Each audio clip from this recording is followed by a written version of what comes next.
last month, they decided to put up these 13 American flags to represent the 13 servicemen that died. And we actually have a graphic of that for you guys to look at. But it was beautiful. There's 13 American flags. There's one Marine Corps flag on the end. Each of the American flags represents one service member that died in Afghanistan during the withdrawal disaster, the Biden-led withdrawal disaster.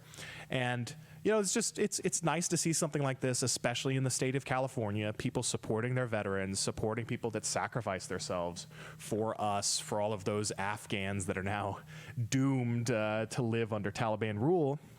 But then on Monday, someone decided to go through and just tear them apart. And we have a picture of that for you too. And just looking at that image is just completely shocking. But to me, at this time in our history, not all that much surprising. At least definitely not to me. And you notice that the Marine Corps flag was definitely one of the biggest targets of that, which I think is pretty telling. Yeah. But this really spoke to me, and it made me think about a lot of things that happened in my actual life. And, you know, while I'm really, you know, I give a lot of my conservative opinions on social media and on Facebook, you know, a lot of people close to me that have many of the same opinions don't, like my wife, for example.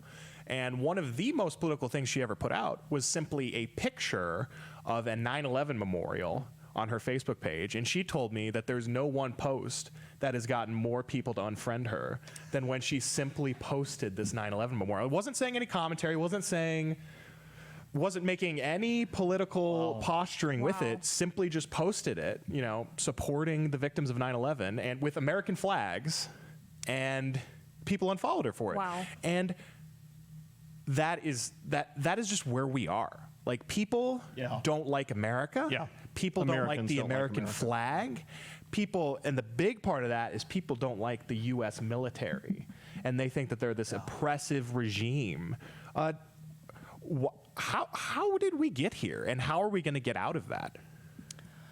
I think we got here because, again, I don't know, this is completely me thinking on the fly, but if I had to guess, these are my initial thoughts, is that we have become, as part of society, just so enthralled with being the good guy and seeing other people as the bad guy all the time. Like, either that person is objectively good or objectively bad. We can't have a dialogue and say, hey, you know, I disagree with you here. I think that might be morally wrong, but I think you're a good person. That's gone to the wayside. And so I think when society gets this kind of tribalistic idea, and this kind of like started, I think, even back when Trump, or even showed it more in 2016 when Trump was elected, when people start to divide themselves into groups and section themselves off, I think that's where this goes, because you may not agree with a military decision, but it's not the 18-year-old in Afghanistan who made the decision. So when you see those things in California where memorials are being completely defaced,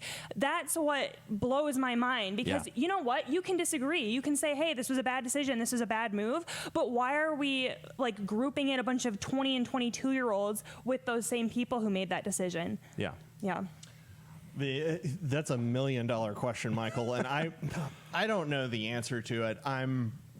My gut instinct is to say the 60s, because that's a, if nothing else, that's a great whipping boy and something to blame pretty much all of America's ills on. But I do think there's probably something to that. I think it was Peter Robinson who interviewed Bill Buckley before he died. And he was interviewing Buckley and I think Hitchens. And he asked Buckley if he regretted Vietnam. And, you know, Buckley had defended Vietnam, our involvement in Vietnam, very well for decades. And Buckley said he did wish we had not gone in. And I thought that was interesting.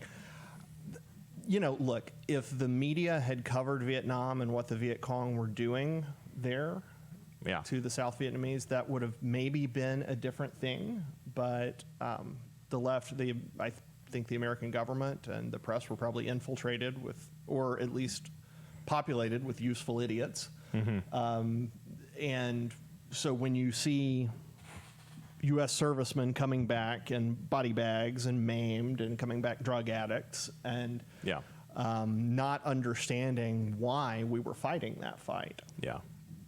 I think it becomes very easy to begin to dislike the military complex, whatever that is. Mm-hmm. And in those days, it was pointed at the soldiers who were coming back. After that, the left kind of learned its lesson there, that you're going to burn yourself if you go after the foot soldiers, and now they have gone after the brass more. But essentially, the other thing is that the U.S. Army really does represent freedom marching anywhere. I mean, we don't go and enslave places. We just don't. We're the only empire in existence that really sucks at being an empire and has given up possessions over and over, trying to get them off of our plate. Normally we go places, clean them up, and then try to get out. And to the extent that you think that the left hates America and thinks America is a force for evil, then the United States, there's nothing more listed.